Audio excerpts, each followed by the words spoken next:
हरे हरे। पतित पावन परम करुणामय परमाराध्यतम रूपाद पद्म नित्यलीला प्रविष्टं विष्णुपाद परमहंस परिव्राजकाचार्य अष्टोत्तरशत श्री श्रीमद् शिल भक्ति वल्लभ तीर्थ गोस्वामी गुरु महाराज के श्री चरण कमल में अनंत कोटि साष्टांग दंडवत प्रणाम करते हुए उनकी अहेर की कृपा प्रार्थना करना। हम लोग श्रवण कर रहे हैं भगवान सच्चिदानंद श्री गौरांग महाप्रभु जी के अवतार और उनके स्वयं भगवत्ता के विषय में शास्त्रों के प्रमाण को श्रवण कर रहे हैं। सूत जी एक बार शौनकादि ऋषि के प्रश्न के उत्तर में कहते हैं, जैसे एक अक्षय सरोवर से अगाध सरोवर से हजारों छोटी बड़ी नदियां निकल रहती है, बोलते ठीक उसी प्रकार भगवान जो विशुद्ध सत्व निधि है, उन भगवान श्री हरि से भी असंख्य अवतार समय समय में समय के अनुसार होता रहता है। अवताराय संख्याः हरेः सत्त्वनिधेः द्विजा यथा अवाचिद् कुल्यः सरसहस्यो सहस्रशः यथा अविदासिनः कुल्यः सरसहस्यो सहस्रशः। बोलते ठीक उसी प्रकार उस विशुद्ध सत्वनिधि भगवान श्री हरि से भी समय के अनुसार जिस समय जिस अवतार की प्रयोजन होता है, उसी प्रयोजनीयता को लक्ष्य करके भगवान कभी वराह रूप में, कभी कूर्म रूप में, कभी बुद्ध रूप में, कभी श्री राम रूप में, कभी सिंह रूप में भगवान अवतरित हो ही रहते हैं। और ऐसे नहीं असंख्य अवतार होते रहते हैं। इसीलिए इस कली युग में पाखंडियों के द्वारा जो भागवत धर्म खंड विखंड हो रहा था, विलुप्त हो रहा था, बोलते उस भागवत धर्म की रक्षा करने के लिए भगवान इस कली युग के प्रथम संध्या में श्री गौरांग महाप्रभु के रूप में अवतरित होते हैं। कौन? वही भगवान श्री हरि, जो कि विशुद्ध सत्वनिधि है। लेकिन यहाँ पर एक विशेषता है। जिस प्रकार से उस अगाध सरोवर से, अक्षय सरोवर से हजारों नदियां निकलती रहती है और उस भगवान से भी असंख्य अवतार समय के अनुसार होते रहते हैं, लेकिन यहाँ पर भगवान श्री गौर सुंदर जी का अवतार बोलते उन असंख्य अवतारों में से नहीं है, ये तो स्वयं अवतारी है। इसलिए भगवान सच्चिदानंद गौर हरि के इस विशेष कारुण्यतापूर्ण अवतार के विषय में वेद कहता है, अथर्व वेद कहता है कि जाह्नवी तीरे नवद्वीपे गोलोकाख्य धाम में गोविंद दिभुजो गौरः सर्वात्मा महापुरुष महात्मा महायोगी त्रिगुणातीत सत्वरूपो भक्तिम लोके पश्यति। कहते हैं वहां पर दिभुजो गौरः, बोलते वही गोलोक के अधिपति भगवान श्री कृष्ण और उनके परम प्रियतमा श्रीमती राधा रानी, ये दोनों ही प्रेम के अधिकता से एक रूप होकर के इस जगत के लोगों को उस प्रेम का आस्वादन कराने के लिए नाम संकीर्तन के माध्यम से उस प्रेम का आस्वादन करने के लिए वे यहाँ पर श्री गौर रूप में अवतरित होते हैं।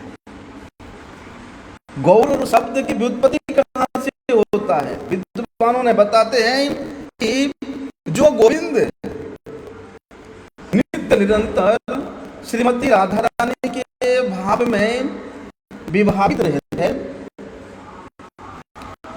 वे गोविंद से गो शब्द, और श्रीमती राधा रानी जो कि नित्य निरंतर श्री गोविंद के भाव में विभावित रहते हैं, उन राधा जी से आ शब्द, इसलिए दोनों मिलकर के यहाँ पर गौर शब्द हुआ है, गौर नाम हुआ है। इसीलिए कहते हैं अकारो भगवान विष्णु आकारो राधिका अकारो कामरूपयम् रेपस्तुतानमुच्यते अकारो हरिनामाख्यम गीतमितवाचकम् प्रेम्णा राधा कृष्ण संगीतम यस्मै कस्मै प्रचारितः सगौरो गतितो बुद्धि।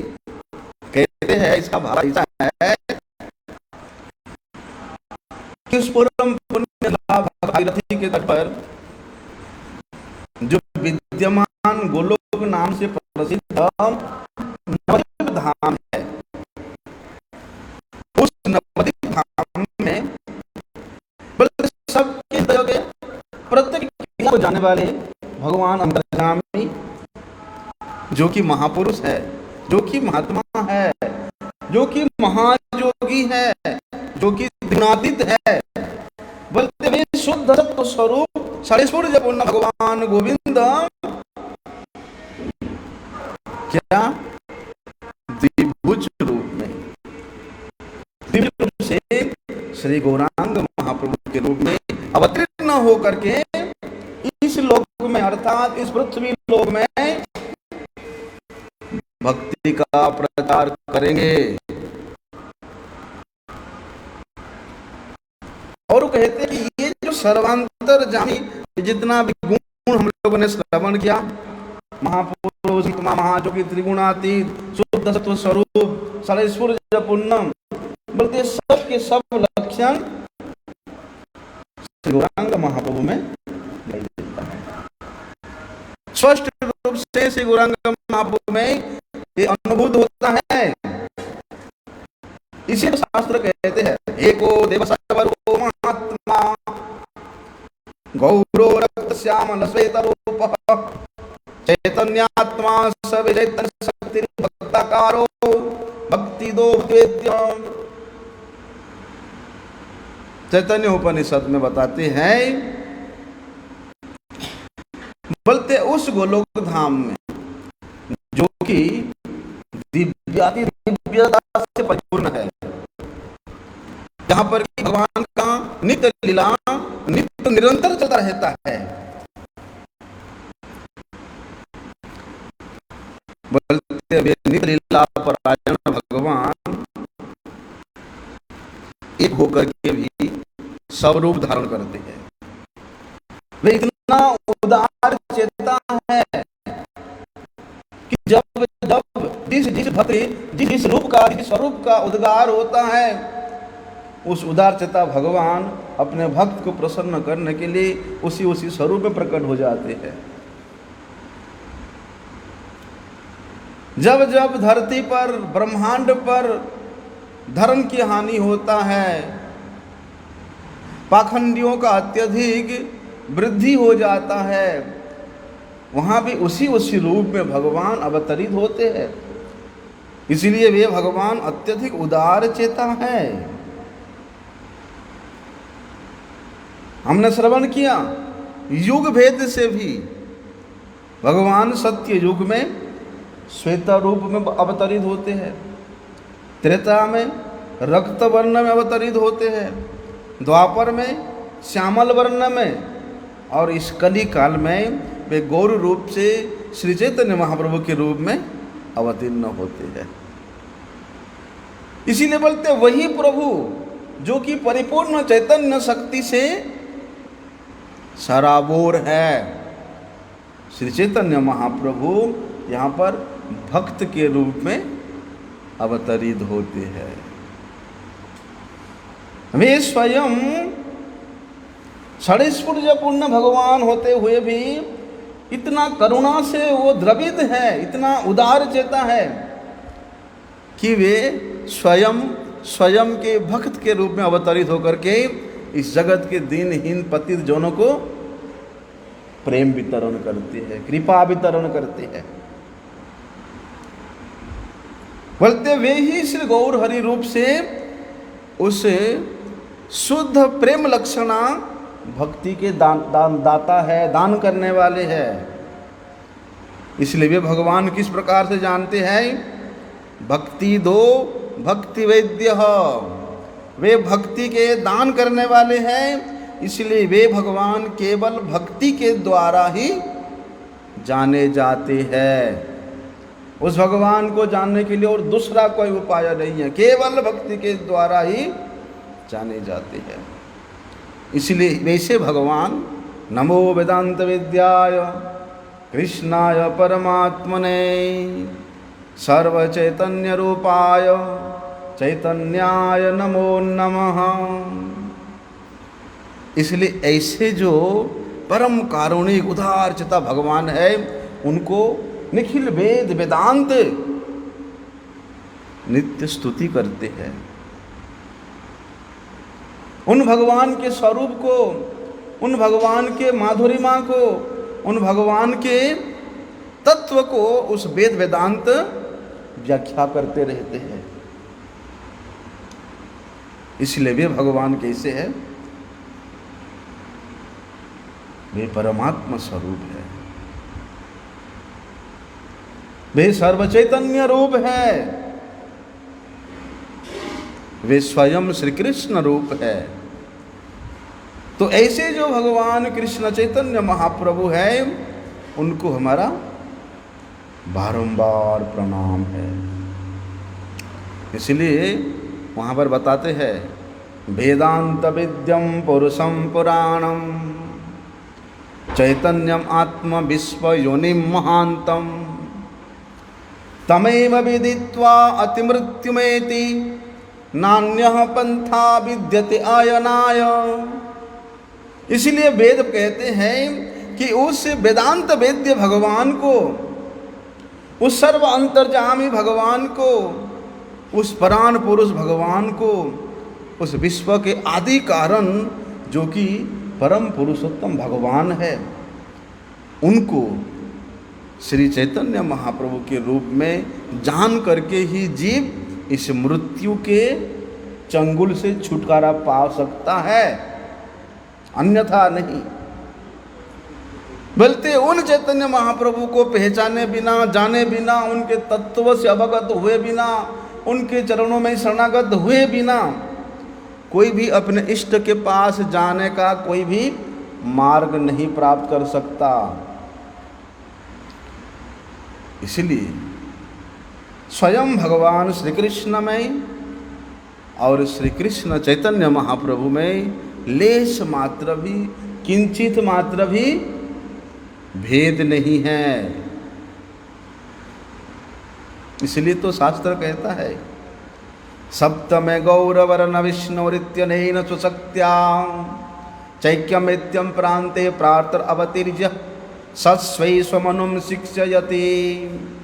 अस्य व्याख्या सप्तमे मन्वन्तरे वैवस्वतो मनो गौरवर्णो भगवान् स्वशक्त्यां हलादिनी शक्त्या ऐक्यं प्राप्य प्रान्ते कलियुगे प्रातः प्रथम संध्यायाम् अवतीर्णो भूत्वा सहस्वैः सपार्षदैः समनुं हरे कृष्णादि जानान् शिक्षयति उपदिशति इत्यर्थः।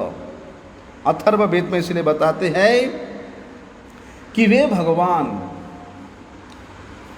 बोलते जब सप्तम वैवस्वत मनु का समय चलता है उस मनमंत्र के जो 28वें कलियुग के आता है, उस कलियुग के प्रथम संध्या में स्वयं भगवान अपनी आह्लादिनी शक्ति से एकता स्वरूप को धारण करके अवतीर्ण होते हैं और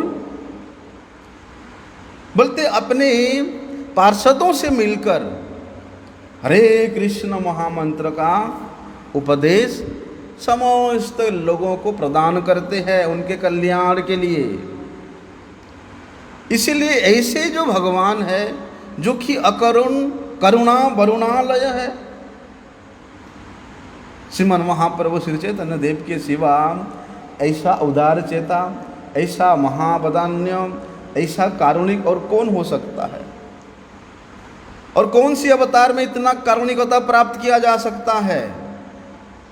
इसलिए वेद में श्री चैतन्य महाप्रभु के अवतार के विषय में विशेष रूप से वर्णन मिलता है।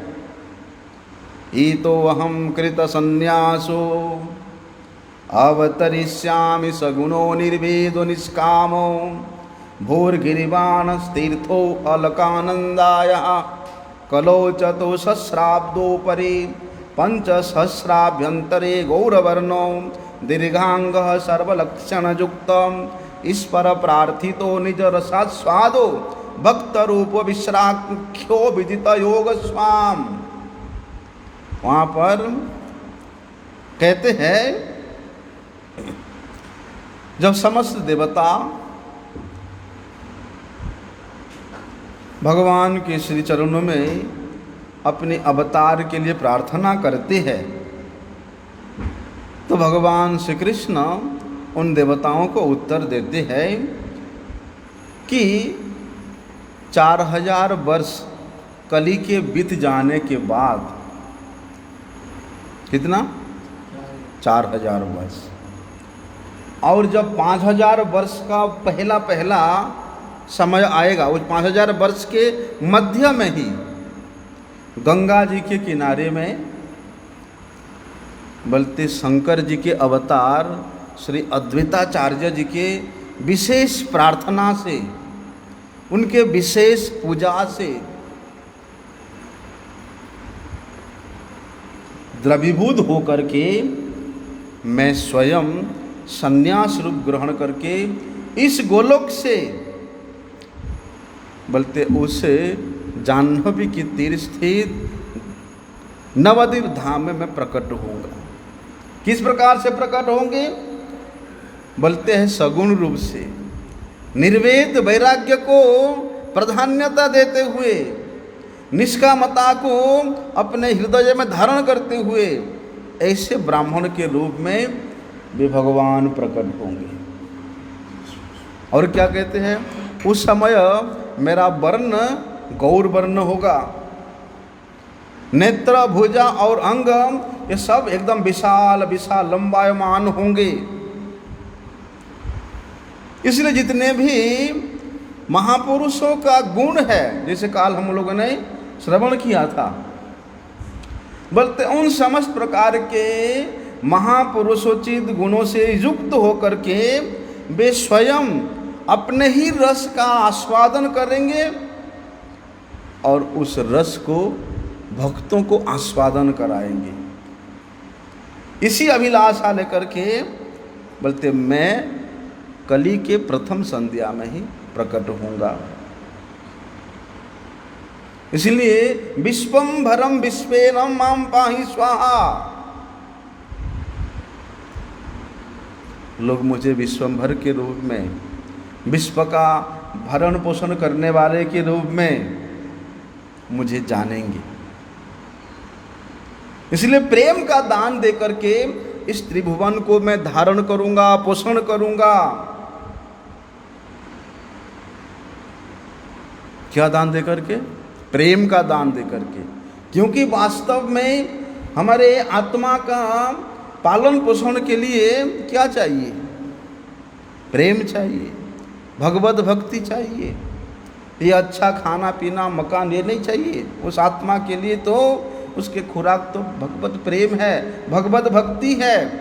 बोलते उस प्रेम, उस भगवत भक्ति दान करके मैं इस विश्व के जितना भी स्थावर जंगम है सबका भरण पोषण करूंगा।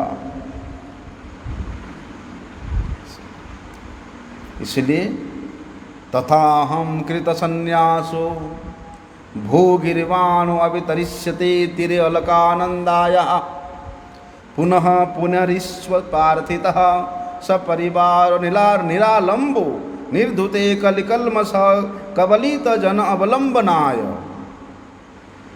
साम वेद के अंतर्गत में है, ब्रह्म भाग में इस मंत्र, उसमें कहते हैं कि मैं संन्यास धारण करके ब्राह्मण के घर में गंगा जी के किनारे में नवद्वीप धाम में श्री अद्वैत आचार्य के बारंबार प्रार्थना करने पर मैं यहाँ अवधूत वेश लेकर के प्रकट होऊंगा और कलिहत जीवों के जितने भी पातक पुंज है अथवा कली के पापों से जितने भी मनुष्य क्या पशु पक्षी कीट पतंग स्थावर जंगम जितने भी कलुषित है ग्रसित है, बोलते उन सब जीवों को अपने पार्षदों के सहित अवतरित होकर के उन सब का उद्धार करूंगा, उन सब का कल्याण करूंगा। सब परिवार निरालंब निर्धुते, मैं अपने पूरे पार्षदों के साथ इस कलियुग में इस भारत भूमि में अवतीर्ण होऊंगा। कलिकल्मष कबलित जनालंबनाय च। इसलिए काठोपनिषद क्या कहती है? ज्योतिरिवा अधुमकः, जैसे ज्योतिरिवा अधुमकः, जिस ज्योति में धुआं होता है उसका प्रकाश इतना विशेष नहीं फैलता है क्योंकि वो धुएं में ही लपटे रहता है ना। इसलिए भगवान कहते हैं वहाँ पर, बोलते धुआं रहित अग्नि के समान प्रकाशमान होकर के मैं इस जगत के जीवों का हृदय में निवास करूँगा। भगवान वहाँ किस प्रकार से निवास करते हैं? छांदोग्य उपनिषद कहता है, हिरण्यरश्मसु हिरण्यकेशः अप्रणाख्यात् सर्व एव सुवर्णः। बोलते उस समय भगवान के उनके मुख के जितना भी लोम है वो सुवर्ण के समान दीप्यमान होता है। उनके सिर का केश भी सोने के मापी चमकदार होता है। भगवान के जितना भी नख कण है उन नख के प्रत्येक कण भी सुवर्ण के जैसा वर्णमय होता है। इसलिए हिरण्यरश्मसु हिरण्यकेशः आप्रणाख्यात् सर्वैव सुवर्ण। बोलते उनके अंग के प्रत्येक अंग सोने के मापी चमकीला होता है। इसलिए श्रुति के इस तत्व को अवधारित करके क्या बोध होता है कि अत्र ब्रह्मपुरम नाम पुंडरीकम यदुच्यते तदेवाष्टदलं पद्म सन्निभं पुरम अद्भुतम तन्मध्ये दहरम साक्षात् मायापुरम इति विजयते तत्र वेश्म भगवत चैतन्यस्य परात्मनः तस्मिन् यस्तन्तराकाशो यंतर्दीपस उच्यते। छांदोग्य उपनिषद कहती है, बोलते इस शरीर के भीतर में ब्रह्मपुर नाम का एक पद्म है और वे पद्म किस प्रकार है? बोलते अद्भुत अष्टदल कमल के आकार के जैसा है और इस पद्म फूल के मध्यवर्ती में दहर नाम का एक स्थान है जो कि मायापुर के नाम से प्रसिद्ध है। क्या नाम से? मायापुर। बोलते वही मायापुर में श्री चैतन्य स्वरूप भगवान परमात्मा परमेश्वर श्री चैतन्य देव वहाँ निवास स्थान है उनका। और कहते हैं कि तस्मिन् यस्त्वंतराकाशो ह्यंतरदीप स उच्यते। बोलते हैं वही मायापुर में उसके जो मध्य स्थित आकाश अंतराकाश है वही अंतरदीप के नाम से जाना जाता है। ऐसा। और इसी अंतरदीप में योगपीठ में, उसको शास्त्र में योगपीठ को दहर के नाम से वर्णन किया गया उपनिषद में। आजकल उसको योगपीठ कहते हैं, उपनिषद में उस जगह का नाम दहर है। इसलिए मुंडक उपनिषद कहती है कि यदा पश्यते रुक्म वर्णम कर्तारमीशं पुरुषं ब्रह्मजोनिं तदा विद्वान् पुण्य पापे विधूय निरंजनः परमं साम्यम उपेति। क्या कहती है मुंडक उपनिषद? कहती है कि जिस समय जीव उस परमेश्वर भगवान का दर्शन करता है तब उसका पुण्य का भी जितना भी एकत्रित है और पाप भी जितना है वे सब के सब नष्ट हो जाता है। पुण्य भी नष्ट हो जाता है, पाप भी नष्ट हो जाता है। अर्थात बोलते इस प्रकृति से बना हुआ कोई भी वस्तु है, कोई भी देह है, आकृति है, उसके संबंध से हमेशा के लिए वे ऊपर उठ जाता है। उस संबंध से रहित होकर के वे उस स्थिति को प्राप्त करता है जिसको कि समता कहते हैं, ब्रह्मभूत स्थिति कहते हैं। उस स्थिति को प्राप्त होता है। बोलते उस स्थिति में स्थित होने के बाद तदा विद्वान पुण्य पापे विधूय निरंजनम परमम साम्यम उपेति। तब जाके उस परमात्मा का वर्ण सुवर्ण के समान मनोहर है और उस सर्व अंतर्जामी प्रभु का दर्शन होता है, अनुभव होता है। किस रूप से? कि वे भगवान भी इस अनंत विश्व ब्रह्मांड का करता है। वे ब्रह्मा जी के भी जनक है। इसलिए उनको क्या कहते हैं? ब्रह्मजोनिम पुरुषम ब्रह्मजोनिम कर्तारमीशम पुरुषम ब्रह्मजोनिम। वे भगवान ब्रह्मा जी के भी जनक है। इसलिए इसी तथ्य को सामने रख करके श्वेताश्वेतर उपनिषद वर्णन करती है कि वेदाहमेतं पुरुषं महांतम आदित्यवर्णं तमसः परस्तात् तमेव विदित्वा अतिमृत्युमेति नान्यः पंथा विद्यते अयनाय। बोलते जिन्होंने उस भगवान का साक्षात्कार किया है वे भक्तराज क्या कहते हैं? वेदाहम एहम पुरुषम महांतम। बोलते उन पुराण पुरुष भगवान को, उस पुरुषोत्तम को केवल मात्र उनके कृपा से ही जाना जा सकता है। उन भगवान को जानने के लिए ना विद्वता की आवश्यकता है, ना पांडित्यता की, ना उच्च कुल की, न ऐश्वर्य की, न सुंदरता की, न सुंदरता की, किसी की आवश्यकता नहीं है। तमेव विदित्वा अनुमृत्युमेति। बोलते जिस भगवान को जान लेने मात्र से जीव इस मृत्युमय संसार को अतिक्रम कर जाता है। बोलते उस भगवान को जानने के लिए केवल मात्र उनका कृपा ही आवश्यक है। इसलिए उनको जान करके जीव हमेशा के लिए इस मृत्यु के फंदे से छुटकारा प्राप्त कर लेता है। अन्यथा उन भगवान को प्राप्त करने का दूसरा कोई पथ है ही नहीं।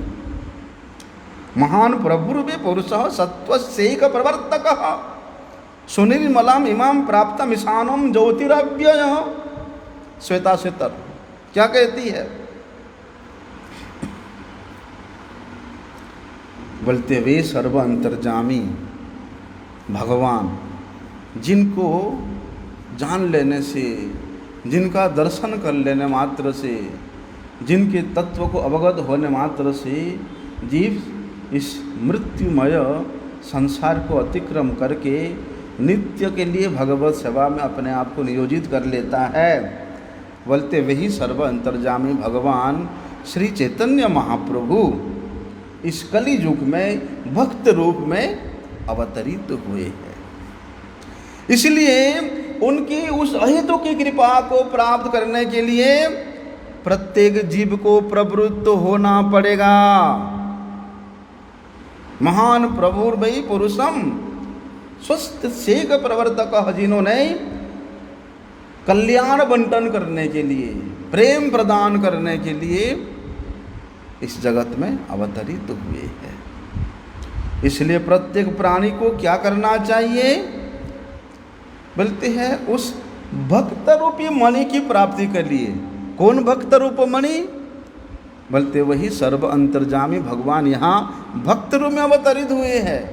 इसलिए उस मणि को प्राप्त करने के लिए प्रत्येक जीव को क्या करना चाहिए? प्रयास करना चाहिए, प्रयास।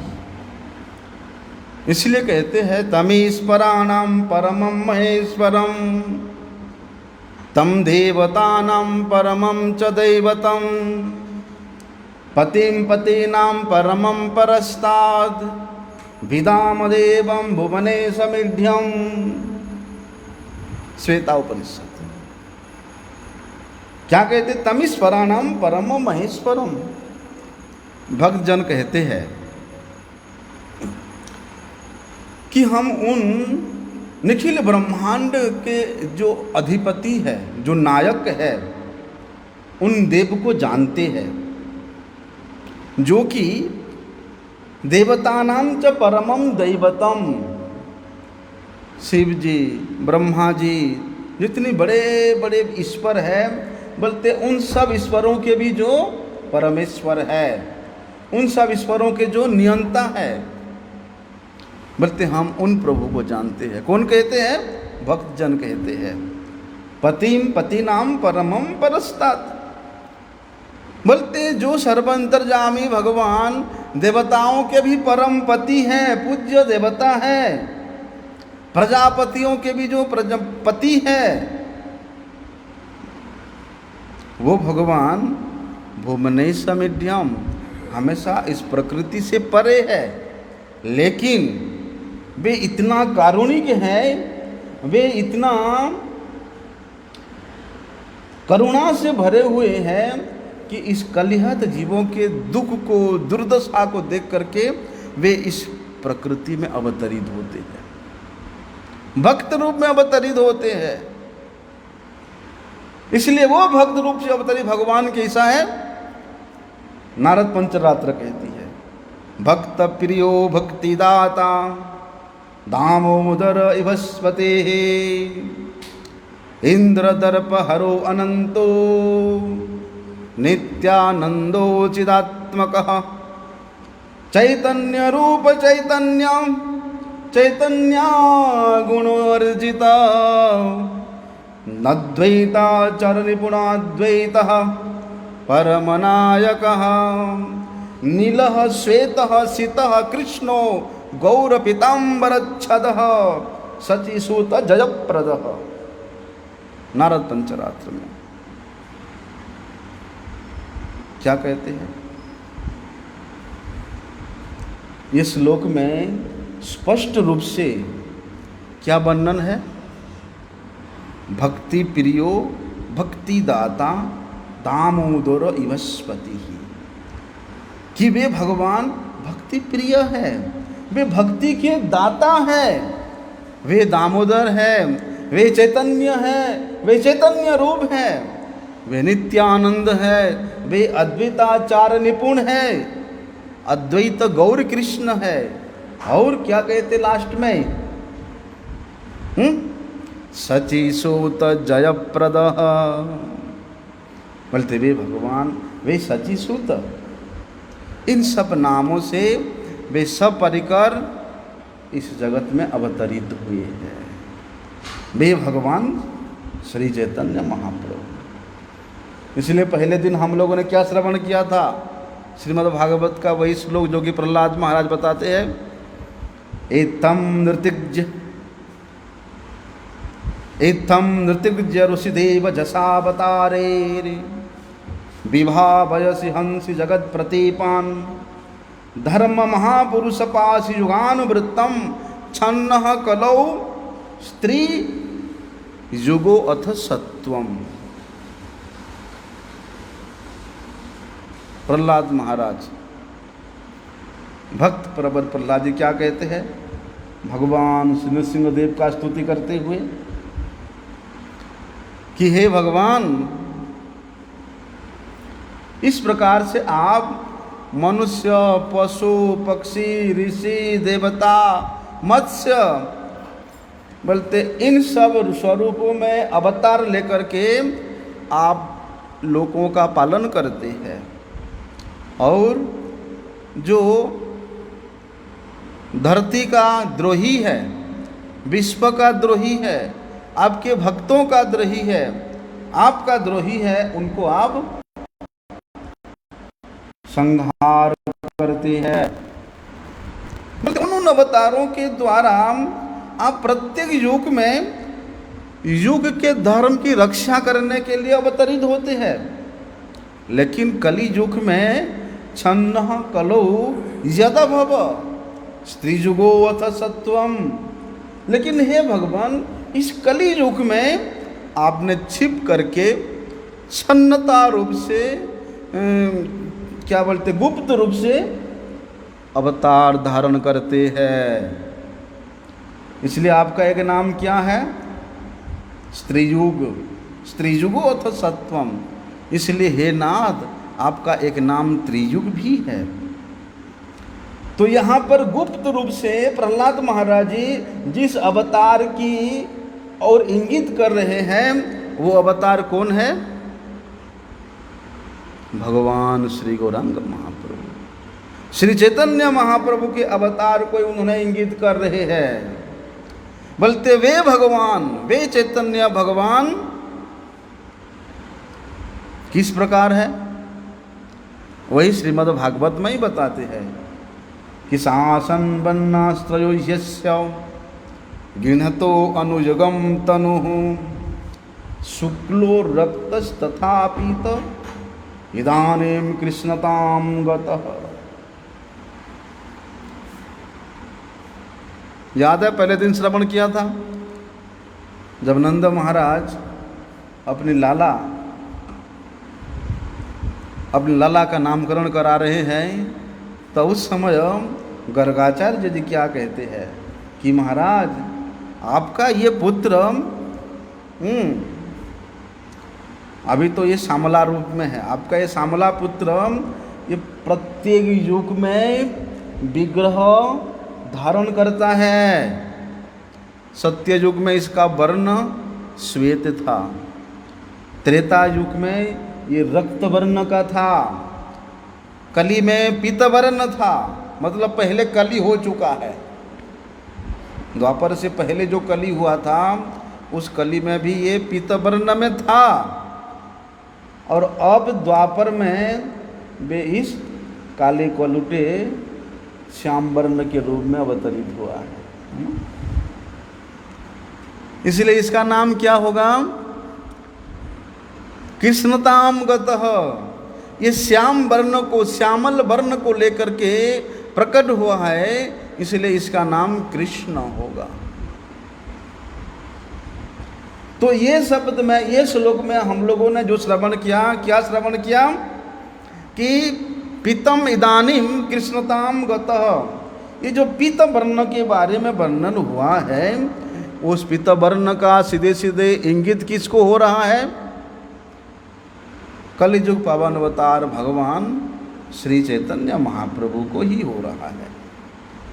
इसलिए भैया कोई संशय नहीं है कलिजुग पावन अवतारी भगवान श्री चैतन्य महाप्रभु ये स्वयं अवतारी है। ये समस्त प्रकार के ऐश्वर्य से परिपूर्ण भगवान है।